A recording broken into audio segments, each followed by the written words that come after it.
What's up, everybody? It's your boy G Money, and I am back in the building, back from vacay, and he got me on hosting duties this week. So, hey, hit that beat for me, man. Drew on the keys, so this shit not.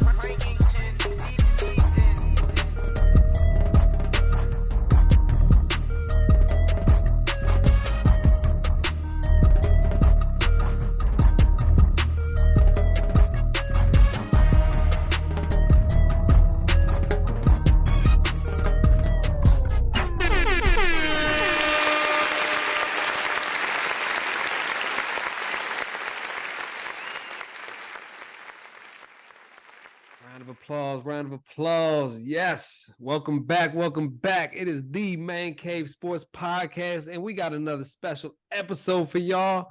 We are back in our interviewer skills with our coach from Albert Einstein High School in Montgomery County, Maryland, Sean Lotfus. Thanks for coming with us, Coach, man. Hey. How's everybody's week so far, man? Let's get it started. How was y'all's week? Coach, let's start with you, man. How was your week?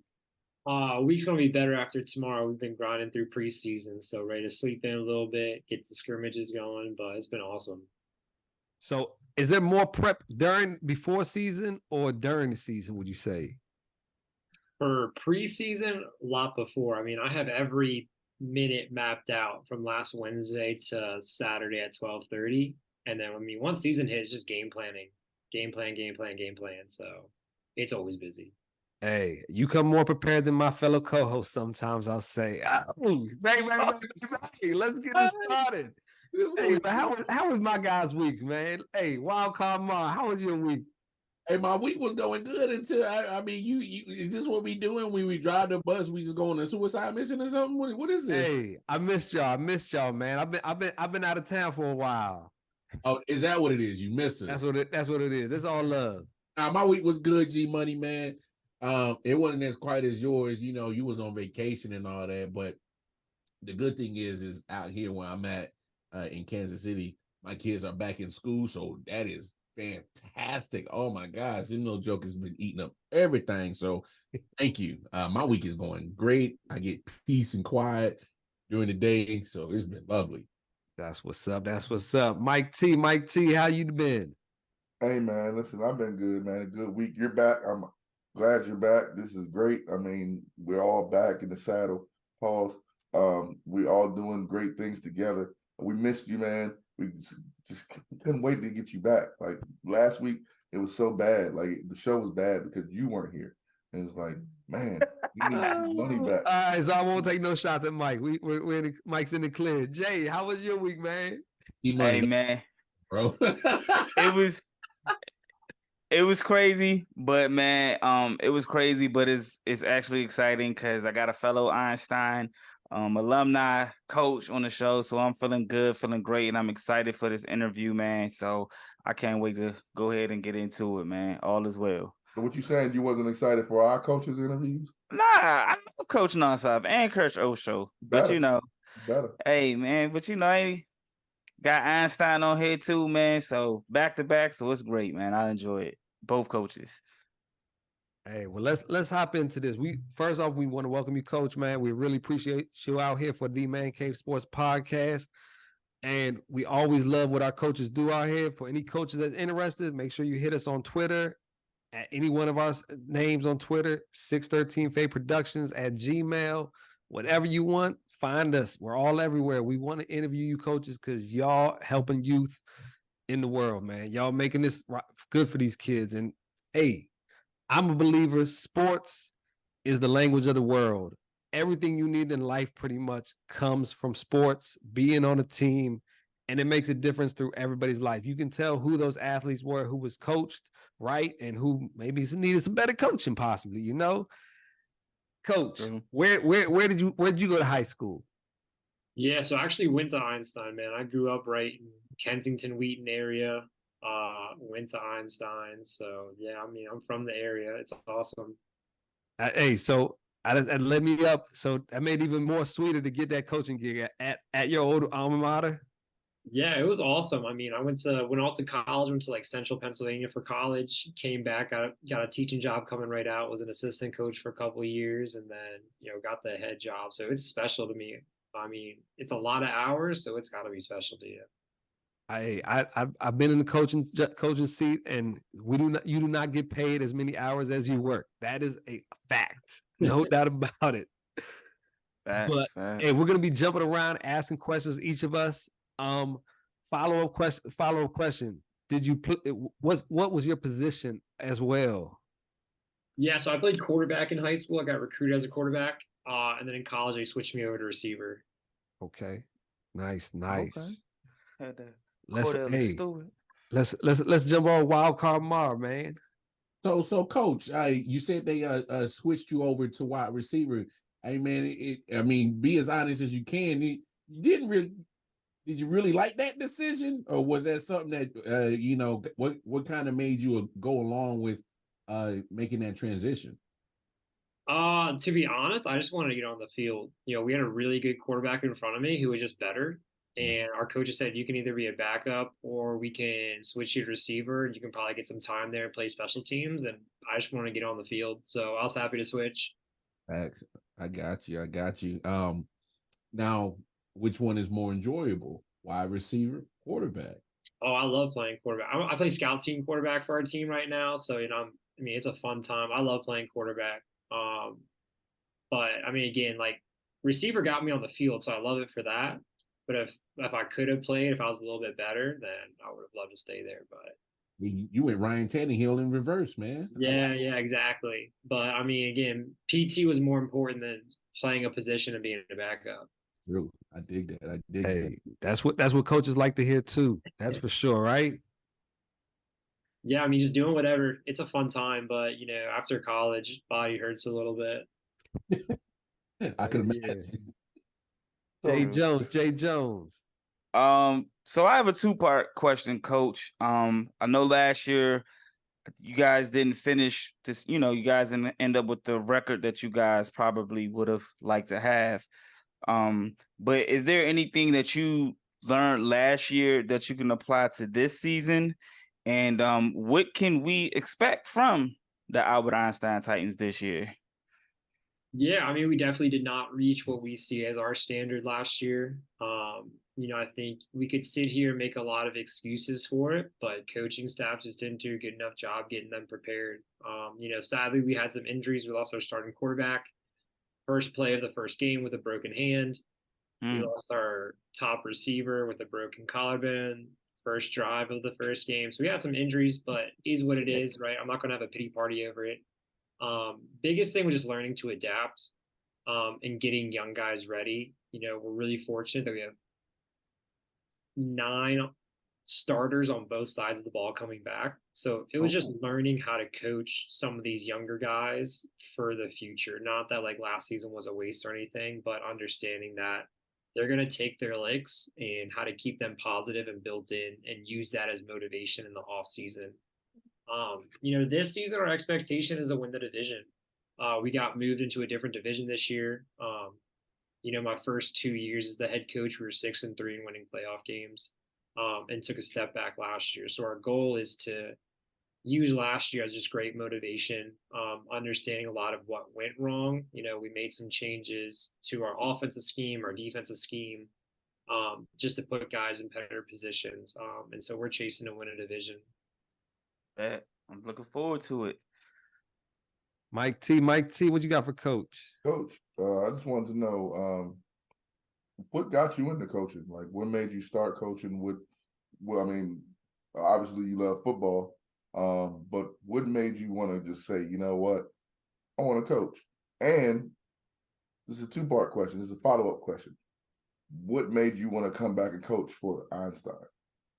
Yeah, great question. So to get started coaching, I was really blessed to have just awesome coaches in my life who got me out of a lot of trouble. I don't know where I would be if it wasn't for football. It wasn't for my high school coaches who gave me, structure, who developed me into a leader, who just gave me that. And so going to college, I was like, I I don't know what I want to do, but I know that I can do what those coaches did for me. Like I just had a drive to help get kids into a position out of trouble. Um, and so the best thing to do was to teach and get right into those ranks. And so what brought me back to Einstein, I was just very fortunate that when I was graduating college, they had an open position, and the principal I had a really good relationship with. And so he hired me and gave me a shot. And so I'm, really fortunate to have that opportunity to just come right out of college and have that. Especially at a spot where I grew up was really special to me. But yeah, I mean, it really comes down to I just had amazing people in my life that put me on the right track, and I saw kids not go on the right track, and I could have easily been one of those. Coach said I had a great question. He likes me the best. So I know you said you were assistant coaches other places. Was it other places, or was it also at Einstein? No, yeah. So it was at Einstein. So Okay. I started out as a QB coach, and then was a JV offensive coordinator, and then got hired to be the head coach. Nice. That's what's up. Now, building on that, how you had great coaches and stuff like that. We've talked to some other coaches also.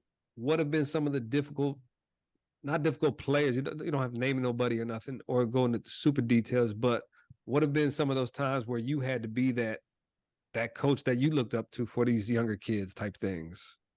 Yeah, I think the toughest was my first year. So like Einstein, their 2018 season, they went 4-6.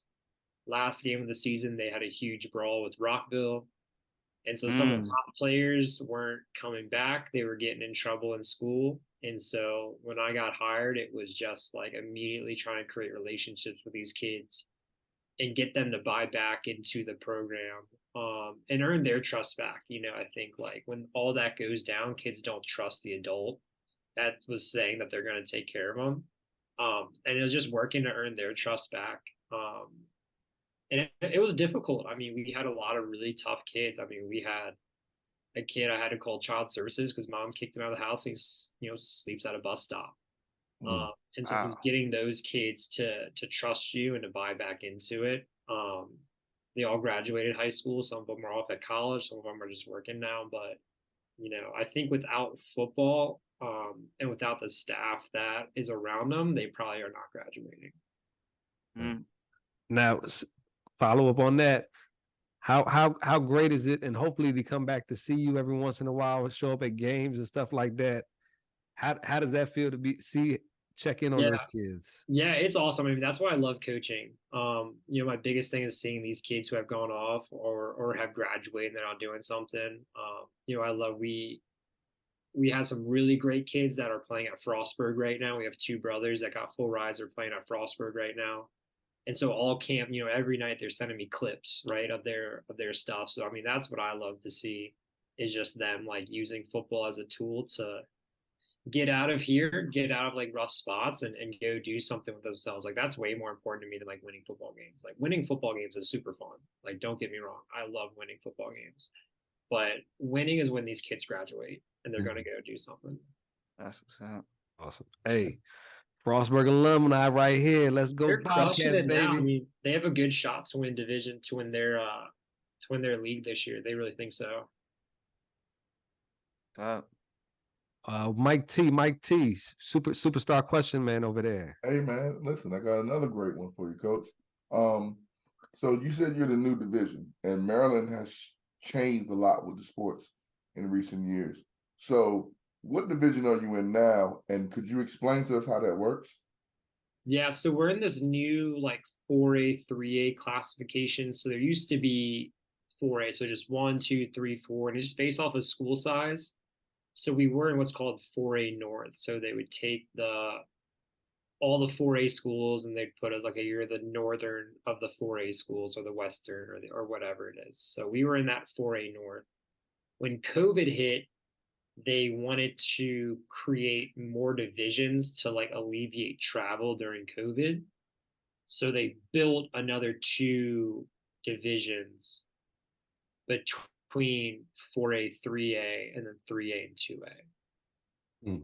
So now it's like 1A, 2A, 2A, 2A, 3A. So it's just like a weird It's literally called 4A, 3A. I don't know why they don't just call it 6A football and go Right. 1 through 6. Because they only did it for football. So for every other sport, it's still 4A. Yeah. But for Wow. football, we technically have 1 through 6. So the easiest way to think about it, we're in the new 5A football classification just based off of school size. Got you. Yeah. Got you. Got you. Follow-up question to that. So who is in your division? Yeah, so it's us, Blake High School, Whitman, Springbrook, Kennedy, Northwood, and then Suitland over in PG. Oh, Suitland. you play them?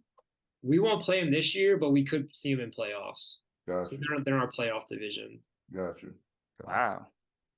Hey, quick question, Coach. You said you had to deal with COVID. So kind of break down how difficult it was to, obviously deal with a scenario that none of us was ever prepared for with COVID, and still having to prepare, young men to keep them focused and in the moment of playing football. How difficult was that? Yeah, COVID was crazy. I mean, so was it 2020 that happened? So like that fall of 2020, we obviously weren't in school. So we were virtual. We had like a virtual football season. And so we would meet with our guys through Zoom every day after school for the football season and just talk football. Me and another couple coaches actually created an entire business separate from football where we were just training athletes because I was getting so bored at home.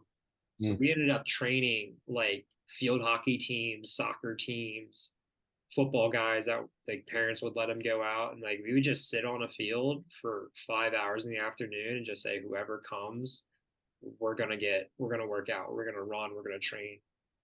And that was really cool because we were able just to see some of our guys and see a lot of the athletes. But I mean, it was tough because then there's always this like promise of like maybe you get to play football soon. That finally happened in the spring. And it was fun. I mean, spring ball was super fun. It was only 3 games. And it was like a month and a half long. I mean, it was awesome to be able to play. But I mean, it was real tough just like trying to convince kids to log on to Zoom and talk scheme again after the 3rd month of talking scheme. Yeah. Now, Coach, you said you're a teacher as well. What classes do you teach, man? And is teaching something that you always saw or thought that you would be doing? So to answer the first part, I didn't always think I'd be a teacher. I think once I got to my senior year, I was just trying to figure out like if I'm going to college, what am I going to go study? I'm not just going to go and wing it and waste money or waste time there. And so I decided I'm going to give teaching a shot and really loved it. Right now I teach in the social studies department. So I teach AP government, I teach US history in a class called leadership. So like all the event planning at the school, the leadership class does. Okay, that's what's up. Yeah, I had a lot of night school, so social study wasn't my woo. Night school and summer school, that was my thing right there. You need these new grading policies. I mean, we have to give a 50% for everything, so there's no more zeros. So it's easy to pass now. Oh man, I'd have been honor roll. What? Yeah. If the only way to give a 0 is if I call your mom and then your mom calls me back saying it's okay to give you a 0, then I can give you a 0. But if mom doesn't call me back, you get a 50% on the assignment. Wow. Now, do you have any issues with parents? Like, you know what I mean? Like teaching or for football? Just both, because I know in youth sports nowadays, we see a lot of parents getting involved, fighting, a lot of violence in sports and stuff. And obviously I'm a parent as well, and I have kids, and I know how parents can get on teachers, and Jay be yelling at his coaches. Nah, not me, man. I was a coach too. I've been on both sides, man. I be chilling, bro. Baby ain't playing. Yeah, put my son in the game. I get it more from the parents of students more than the parents of the kids. I don't think I've ever really gotten a parent asking why their kid isn't playing. I think like for the most part, our it's good and bad because that means that some of the parents just don't have the ability to be involved. Yeah. I think it's a huge thing just for the Einstein community.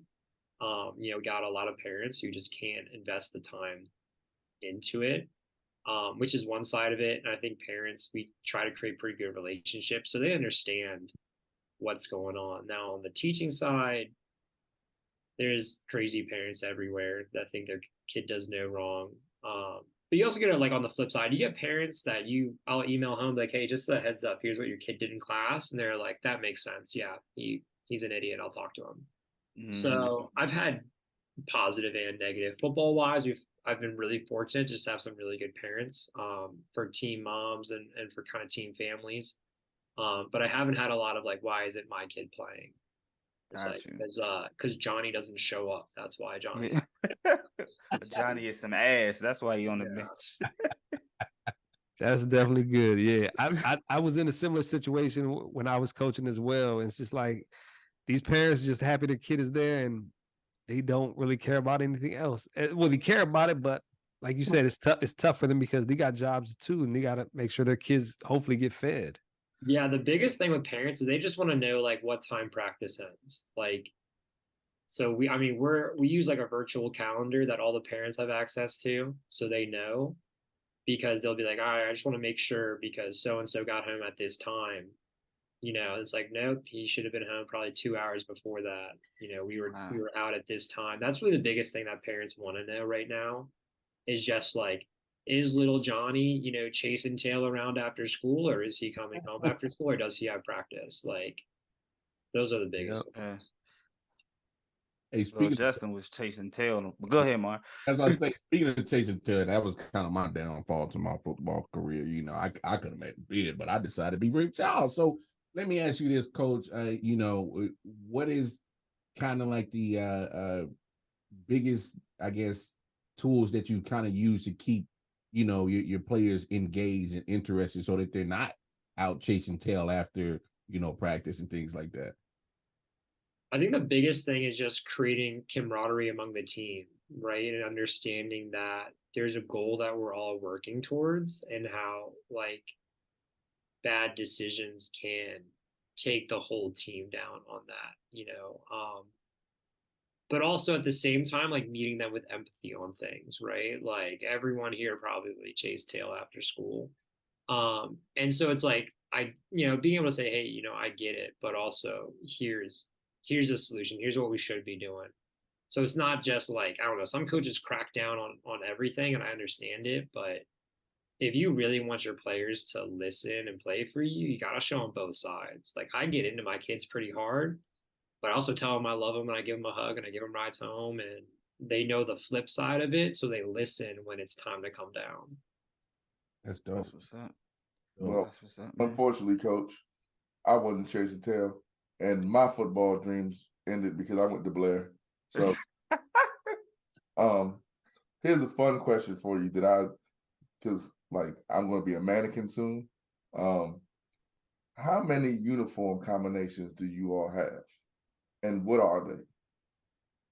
What do we got? So we got 4 total. So we have you seen like our school colors, like that powder blue, that Carolina blue? I remember they used to have black in y'all colors at one point too. Yeah, so we kind of got rid of the black. So right now our helmets, we have all white helmets, like helmet. And so we have like a digital camo, like a blue and red digital camo down the middle. And then we go numbers in red. And then we do like the award stickers, like the Buckeyes or someone does. It's a blue sword. So we'll fill up that one side of the helmet. Then jersey wise, we have all blue jersey, all white jersey, all blue pants, all white pants. And so we'll mix and match those ones. So either go blue on blue or blue on white or vice versa. So we got 4. That was really one of my favorite things that we did coming out of COVID. We were able to get new jerseys and put all that together. So that's been really fun, just getting back to some like original school colors. What's the team's favorite? I think they like the all white. The all white's pretty icy. I like the all blue. I think the all blue looks really good. Yeah. I like both. And I like the blue and white with the red cleats and the red accessories. I think that's fine too. I'll tell you, the biggest thing is cracking down on the accessories. We had to like create a whole thing about like what colors they're allowed to wear. Like they'll show up with freaking like purple.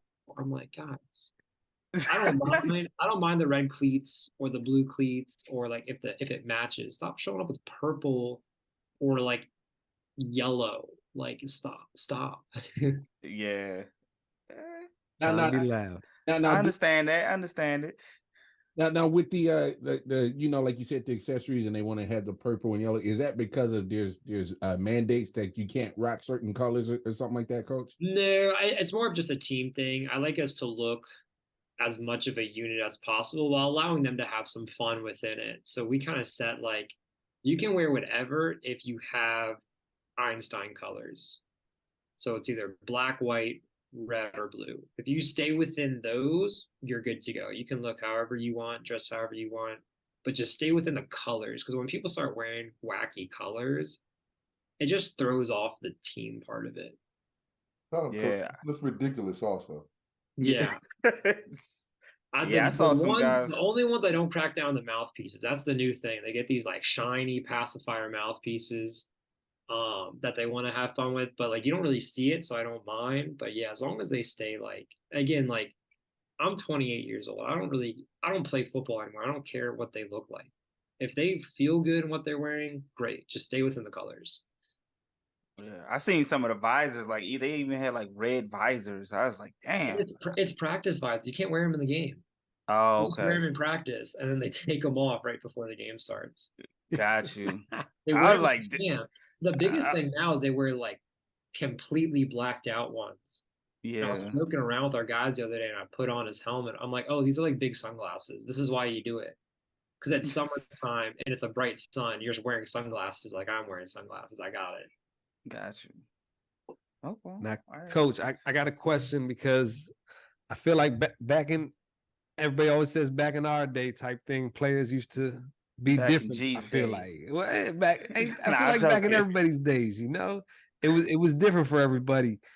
But you already talked about getting kids to buy into, but also how do you go about talking to your players about sportsmanship, and how big of a deal do you make it to your squad routinely and every season type thing? How do you feel about this topic as well as a whole? I mean, I think it's been a lot different because of social media. Like we didn't really deal like social media in games. Like kids have beef going into games because they just talk on Twitter. I couldn't tell you like, besides guys that I would like train with and go to like quarterback competitions with, I didn't know who I was ever playing. Kids know everyone now.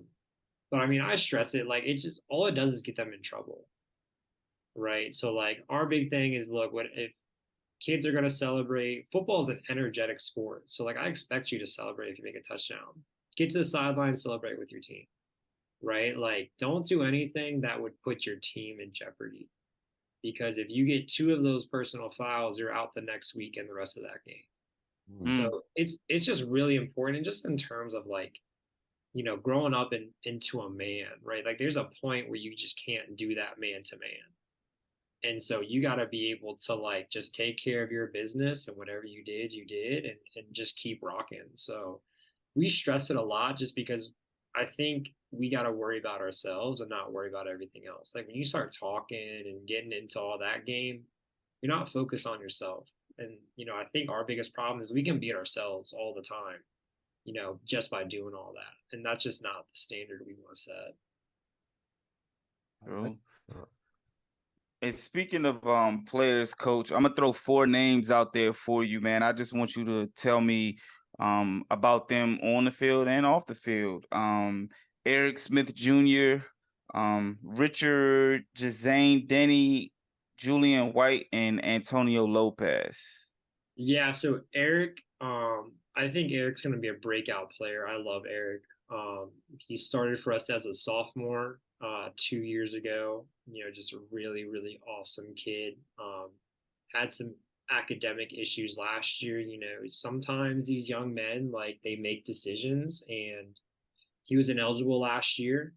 And then we worked a whole year just building his grades back up, and he got voted team captain this year. So as much as I missed him last year, I actually think that was the best thing for him, was to experience not having football, because he went from his 4th quarter of his sophomore year having a 1.5 to a 3.7 a year later. Oh, Damn. So good job, Eric. and Congrats, he's a lockdown corner. I mean, like, again, I joke around playing scout team quarterback. He's tough to throw on. Like, he is a good freaking football player. And just a great kid. I mean, I think that's the most important thing is he's an awesome kid. Ja, so he goes by a lot of different names. It's Ja, Richard, I don't know. He's going to be a monster. This kid is just gifted genetically. I mean, he's probably 6'4" with a huge wingspan. Can run, so he's playing our defensive end. Yeah, I seen the tape. Again, just another really just great kid that learns. So he takes coaching so well at a young age, which is really important. And he just listens and applies it. Like if he makes a mistake and we correct it, he's not making that mistake again. Like he just learns really quickly and he just takes coaching so well. He's got a really high motor. I mean, it's just like it must be nice being 6'4" and be able to run like a 4.8 and be that big and strong. He power cleaned 235 the other day. So I mean, he's just like a strong, lanky kid that just has to keep learning football. I mean, he's only a junior. I don't think he's going to be a double-digit sack guy this year. Just based off of his motor. Julian White, he's probably one of my favorite kids. I love Jew. He's going to be a 3-year starter at linebacker for us. Makes a ton of tackles. He's also voted team captain for us this year by his team. He was the first guy voted to be a team captain. Works his tail off. Takes coaching so well. And again, just another like really good kid that cares about his teammates. And so he's been really cool because he was on a team that went 6-3 and won the playoffs, and then was on the same team that went 3-6. So he's kind of seen like both sides of the success ladder here, and has really just like taken like we are not going to be bad again. Like we are going to be a good football team, and has just elevated everybody else with him. And then Antonio, so he's going to be probably our starting middle linebacker. And I think like when he walks around, you wouldn't really assume it because he's not a super tall kid. Yeah, he's pretty small, pretty short. When I was watching the tape, I was like, he's not the biggest kid, and that's no knock on him, but he'll stick someone. Like it's kind of surprising when we go to tackling drills, he's the first one up, and he will stick kids. And he's just his football IQ is really high, and he just gets football. Like he's just in the right spot, and again, just has a motor. I mean, God, those are probably like our best 4 players. There's a couple other guys I think are really going to break out this year. I mean, those 4 are just solid kids, so coachable. Grades, getting great grades, which is really important for them. I think they all have college aspirations to play ball. And so them getting good grades is really going to help them. And they're just great kids, so coachable. I can't say enough good things about them. Cool. I look forward to seeing them in person. Hey, real quick, Coach, you talk about, possibly, some of your kids going to college. So let's talk about the college game a little bit, man. What you think about the NIL situation? Like, you a fan of it? You don't care for it? Like, kind of give us your coaching thought processes if you ever had to deal with NIL. Yeah, so I think there's like kind of 2 parts that I think NIL is long overdue, but I don't like how NIL was currently rolled out.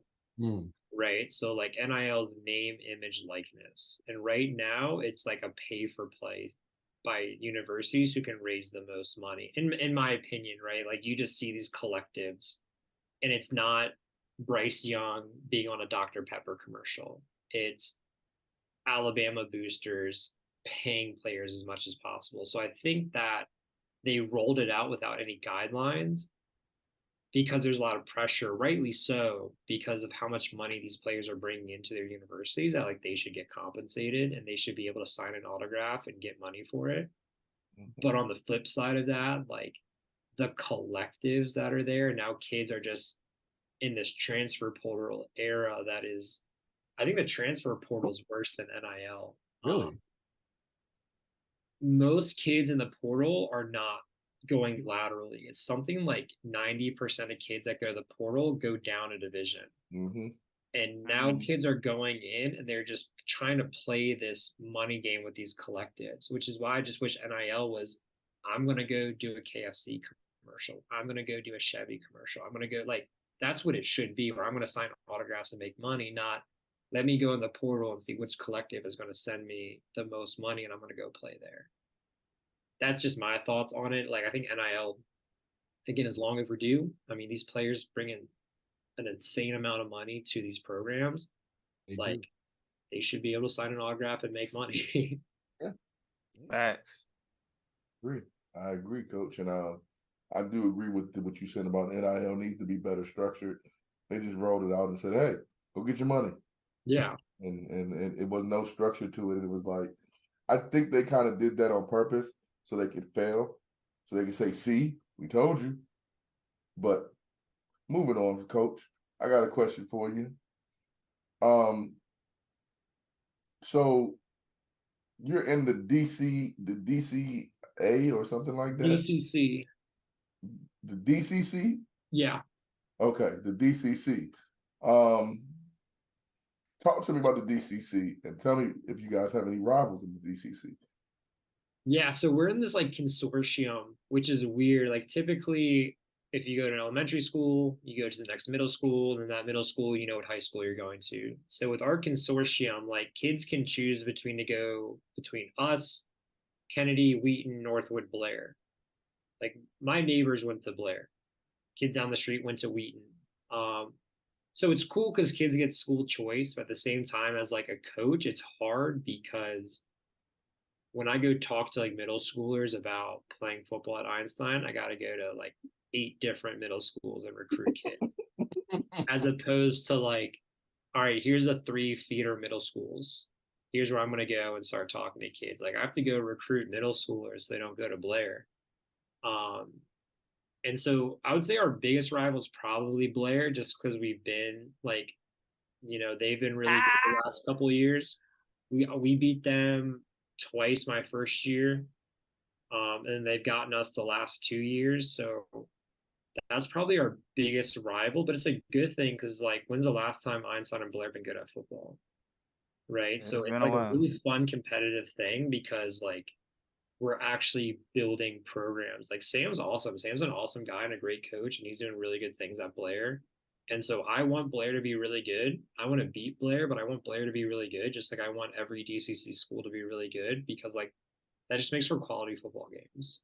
I tell you one thing, y'all was better than good a lot quicker, a lot sooner than we were, like back in the day, because we would never been good. We just got good. And Coach, you just said, man, we want to bust their ass this year too. I get Hold it. up, I bro. Hold understand. up, I hold know up. he ain't gonna say. Don't act funny now. Don't act funny now. Nah, man. I just say. I'm just saying, man. We Yeah, gonna be on rival. That's the thing. Like, we play them at our place. Our kids get fired up. I mean, that's one of the things that when we're running those gassers, we tell them, like, Blair's gonna come here to kick your ass. Like, this is what we need to get ourselves ready for. Like, they're not gonna be a bad football team. They're not gonna roll over. They're not gonna show up and lay over. Like, we need, like, and it's great. It's great motivation. Like, when we play good schools, we got to have great motivation for us. Like, I think we're going to win every game we play. Whether or not we do, that's a different story. But, like, to me, we're winning everything. And then if we lose, we lose, and it's on to the next week. This is great. We have an expectation to do it. And so it's just motivation for us. I can't contain myself. You just said something I never thought I was going to hear. Because usually coaches say, "Hey, guys, Blair's coming here. We're going to kick their ass." What? Yeah, no. I mean, it's a big thing. Like, again, Sam's built a really big program over there. Yeah. They're thriving. They're bringing in athletes, and it's becoming a competitive place where kids want to go play ball. And so it's great motivation for us just to keep pushing. And we get on them, and our guys, they talk. Everyone's going to talk. We've just seen them so many times now that, like, that's where the rivalry's been, because it's just been back and forth, and that's where the games are really decided. So that's what's up, man. So, Coach, you played quarterback. Who is y'all's quarterback this season coming up, or have y'all decided on one? And what's your feeling about it? Yeah, so we have this kid. His name's Nasir Spate. Really excited about him. Again, just a kid who's like genetically gifted at playing sports. Like, he could walk into a gym and probably is more athletic than 99% of the people there. which is just like super cool. You know, I tell him all the time, like, dude, I'm jealous of just like how you move and can play football. And so we, you know, we got to refine a little bit of the throwing, just getting some of his throwing reads down. But I mean, he can do so much with his legs, which just creates problems at the high school level. When you have to really play 11 on 11 football. And that's what this kid makes us do. I'm really excited about it. Again, another kid who I think a year or 2 years ago thought he was an all-star and decided not to have his grades together and had to deal with sitting out a season and what that entails. And was like, I never want to do that again. Has worked his tail back to be eligible and to be our starter so far. I'm really excited because of how much work he's put in. Like, I don't really want it for me. I want it for him because of how much he's had to deal with and go through. Like, I want him to be successful for him. And I think he will be. Just, you know, he's a good kid. He understands. And like, at the end of the day, if we tell him to go play ball, he's going to make a play. So that's pretty fun to watch. I know that when I was watching high school ball farther back, I guess more so, it was a lot more teams had more like misdirection plays, a lot of misdirections, and you didn't really see the quarterback making those longer passes as much. What's your take on that? Do you like to do the misdirection because you got an athlete like him, or do you let him let it go sometimes too, or mix it up? Yeah, I think 15 years ago, like just the style of play was so different. I think you saw everyone under center. I think you would go like 21 personnel, two backs, one tight end. You were running power, you were running counter. It was very rare to like see a team in the shotgun. Yeah. Whereas now you can get that. It's just coming in a different way. You know, so we do have like QB counter, we have running back counters, but it's just out of the gun and we just got to pull guys in a different way. To create that misdirection, we rely a lot more like on screen passes. We run down. You guys watch like Coastal Carolina the last couple of years? Mm-hmm. So that's like a triple option that we run that we've implemented. Again, just to get the guys out in space. I think the game has evolved to being a little bit more about speed and playing laterally. And we have really good athletes that we just want to get the ball out into space. So that's just like how our philosophy has changed. Like, look, if I had 300-pound linemen and a 220-pound running back, I'd run power. I don't have that. So we get the ball to our guys who can run really fast. True.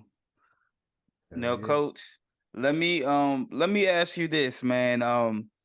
In 2022, I believe Einstein actually had the first player from Einstein actually drafted to the NFL. Arnold Ebiketie, I believe his name is. He went second round to the Atlanta Falcons, man.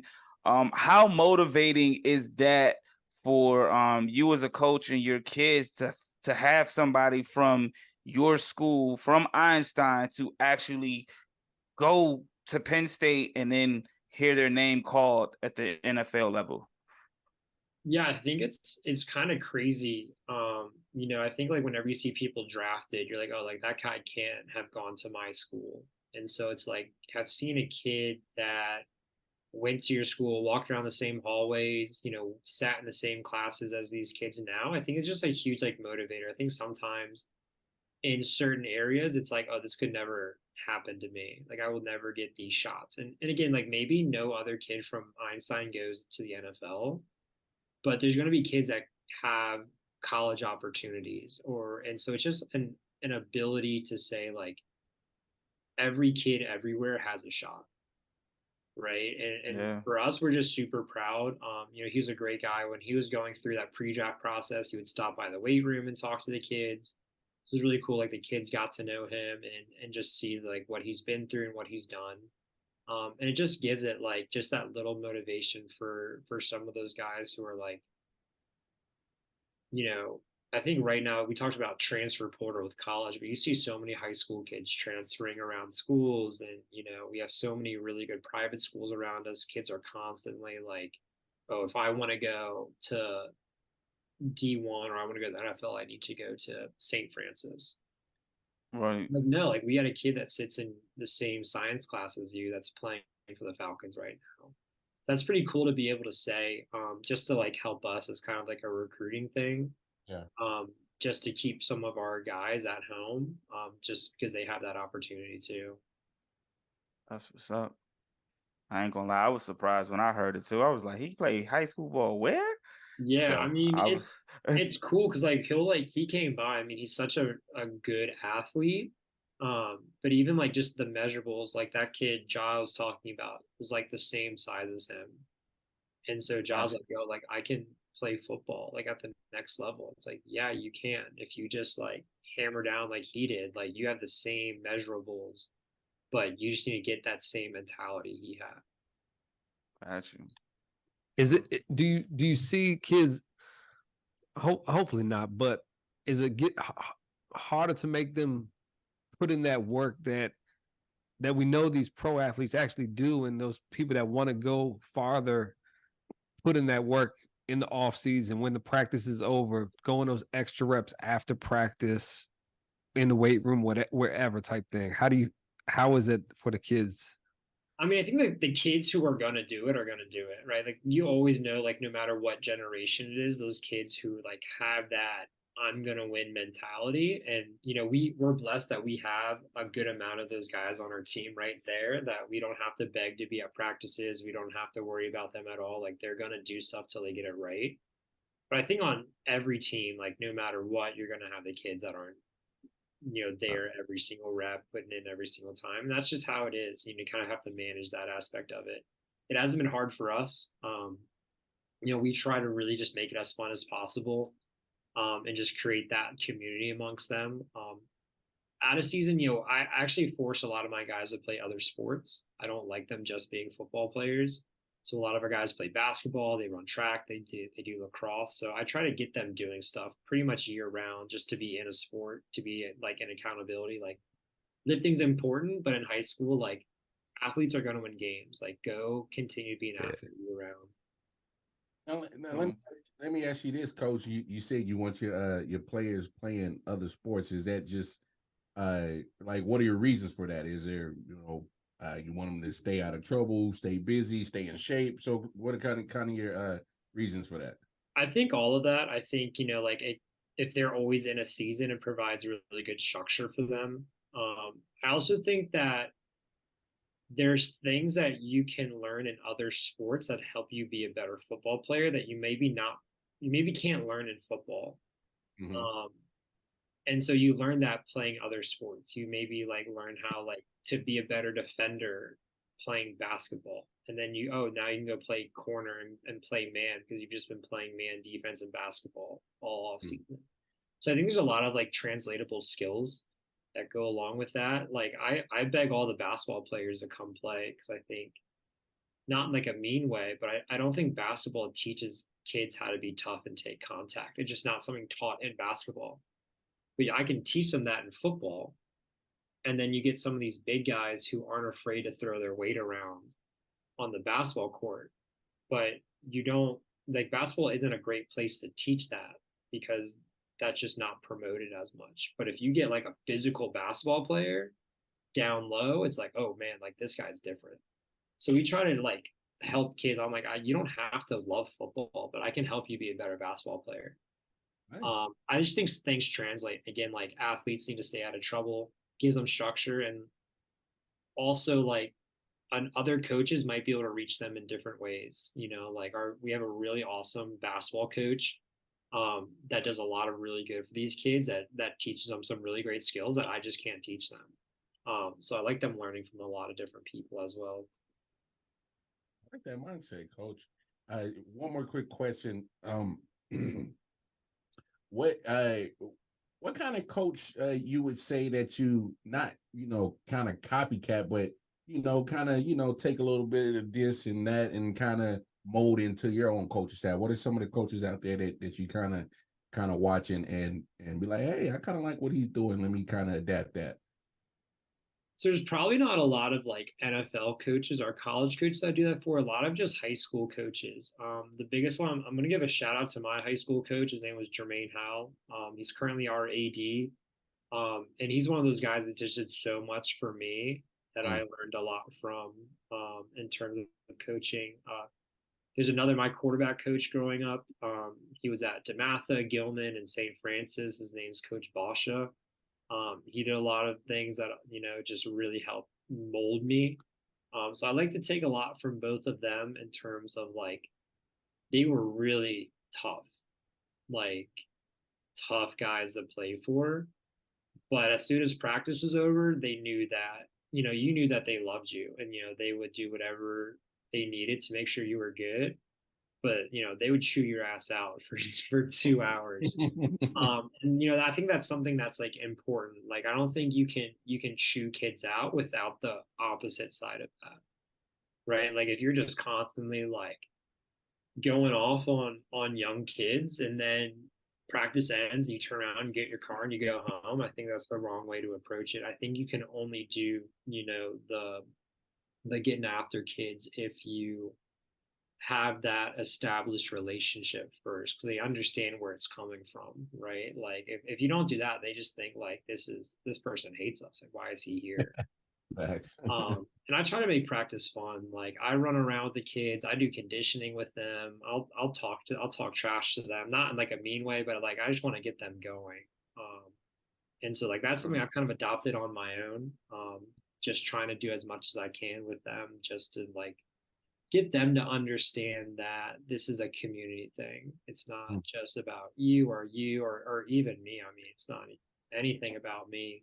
It's about us as a group. And so we kind of have to all put it together. And there's been tweaking and figuring out what works. I mean, even from team to team, like, this team is different than last year's team, than different than 2 years ago's team. So each year, just figuring out like, what do they need, and what kind of like love and support and discipline do they need to be successful? Because it might be different than last year's team. Now, Coach, you mentioned community, and I just want to know, as fans, as alumni, and as a community, what can we do to support Einstein as well as Montgomery County schools? What can we do?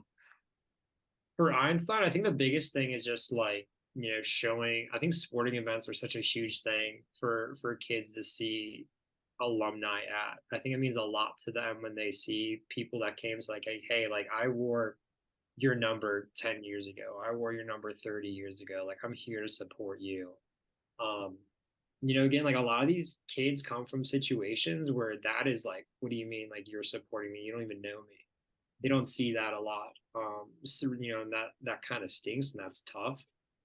But I think that's the biggest thing, is just being at places and having those conversations and just showing support in that way. Like, just creating some noise at games, I think, is really huge. In terms of Montgomery County schools, I think it depends on the school. Again, for Einstein, I think like athletics drives a lot of it. I think the more that people can just show their love through that, and pack games. Like, we get so many different people that come to games that it's just a really fun time, that I think that's what builds, that school community. Gotcha. Mike T, you got any questions? Yeah, I got one last question. Okay. So how we got you on the show is based on my question. You've been through with us. You did the other part one with us last week, and this week you got interviewed us. So what we want to know, and what we need from you as well, who do you think we should interview next?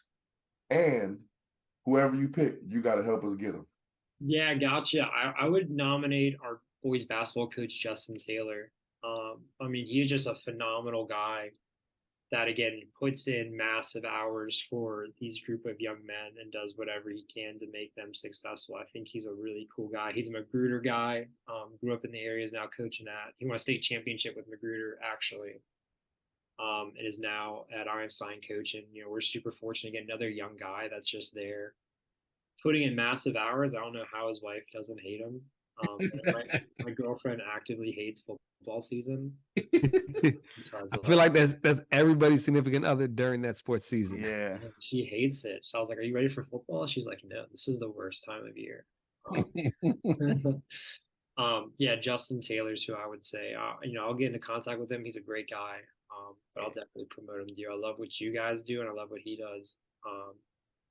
But Stink's not having as much Montgomery County like media stuff anymore. I mean, there used to be like the Gazette that would do write-ups. There used to be all this cool stuff, and now there's just Oh, don't worry, we coming. yeah, I got you. Yeah. Don't worry, we're gonna be. We started with Blair last year because me and G went to Blair, and to be honest with you, I just shot Coach Knox off like on DM and just shooting, just trying to get somebody on here, and he been on here multiple times since then. So we've been thinking about 613 Sports. So you'll be seeing Jay or myself or one of us at the games. I'm pretty sure Jay's probably gonna come to multiple games if he can. I'll probably come to multiple games. I know I'm gonna be at the Blair game. Yeah, I'm gonna be there too. We definitely. gotta be there. Where's that at, Blair or That's gonna be a Einstein? good one. Huh? So that's gonna be a good one. I'm excited about the Blair one Where's it at? at Einstein. Ooh. Hey, Is that a Friday or Saturday? I'm gonna have to go Friday. live. Friday. I'm gonna have to go live for that one, man. Now, so now another question, Coach. Do you play fantasy football? I'm in leagues. I'm probably the worst fantasy football player because Okay. like during season, I forget about my team. I get to game planning or I get to grading papers. Next thing I know, half my team's injured. My quarterback is on my week. And then I'm like, oh shoot, here we go. So I Right. like fantasy football. I just forget about my team. So you're saying we shouldn't have you join our league? No. Unless look, if you need someone to get some wins against, yeah, I'll never check my team. Oh man, that's hilarious. You're gonna try to continue the rivalry between you and Coach Nassau. Keep going because he was in it last year. Oh Yeah. Sam's a good guy. Good for him. I'm all over the place sometimes. I forget about my team. I feel bad for him. Yeah, I gotta get in shape so I can try to run out with the team on the field. Hey, just it's a 30-yard sprint. Yeah, all right. I'll be Just proud. I'm gonna stretch. The biggest practice. thing is just stretch before. All right. I think you better get this. So run out on the field. I'm gonna try to run out on the field, man. I'm trying to run out on the field. If coach allows me, if the coaches in I the was gonna say players you allow me. you like hopping the We'll get fence you and a run big into the middle of the flag. You field. got to carry the flag out. Yeah, if I can, whatever coach need me to do, man, I'm for it, man. Hey, Coach, no. You gotta let him do that. You have to let him do the flag. But Yeah, please, we'll he get has it to set up. sprint. He has to sprint. We got a big Einstein flag. So Please let him do that. Oh my gosh. Listen, we made a promise to Coach Nassau, and I'm about to change it up a little bit. When we get rich, me and G, we're gonna split it. We're gonna get Blair some helmets. But Jay, he gonna get y'all some. We're gonna make every Mo County team the organ of Maryland football. Yeah. Yeah, that's our goal, man. We trying to, Coach. I know turquoise ain't one of your colors. Hey, it's a turquoise helmet. There One we to go. go. One look like Notre Dame for one game. Turquoise, bro. Yeah, hey, I'm with it, man. Definitely. Mike is the mannequin over at Blair, and I'm gonna be the flag running out with the flag for Einstein. I'm with it, man. Well, I don't know about that yet, because I might like y'all coach a little bit better. They ain't hit me back yet. I ain't getting the mannequin. I ain't get to do it yet. Oh man. I got to talk to the team. That's it.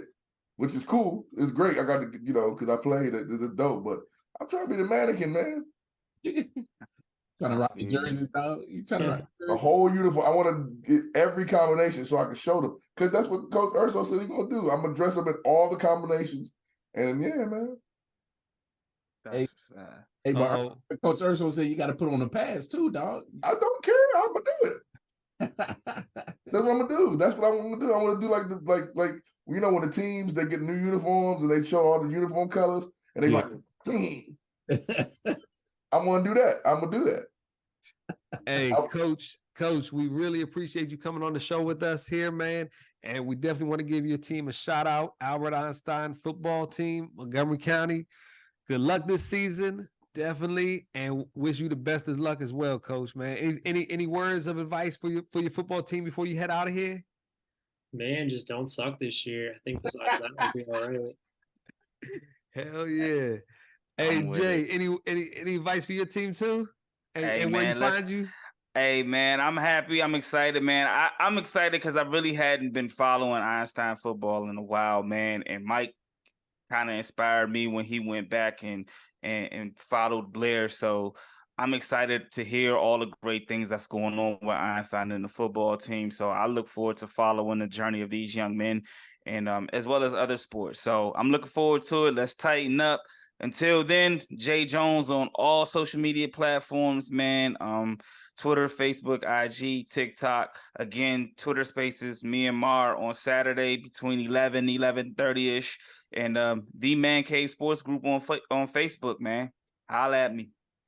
Wildcard Mar, where do you find you, man? Yeah, you can find me Twitter, KC Wildcard Mar on Facebook and Instagram. And when we ain't interviewing the great coaches of the Mo County and talking our ears on sports here at 613, you can find me on IOW Sports. You dig? Mike T. Hey, you can find me at Mike T 304 on Twitter. You can also find me at Everybody Loves Mike T on Instagram.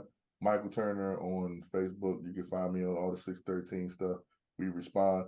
And Mo County's in some good hands, man. I think Coach is a great coach, man. He's a great dude, man. Kicking it with us. Yeah. Hey, amen to that. Amen to that. I agree. Hey, it's been a pleasure interviewing you. We love seeing Hold on, where they can find you? Hey, you can find me on Twitter, man, at GMoneyCave, man. Check the stats below. There's somewhere down there, But hey, like we said, we got great coaches in Mo County. We trying to spotlight them. If you know a coach, refer them to us. Send us DM anything on Twitter, 613 Faye at Gmail.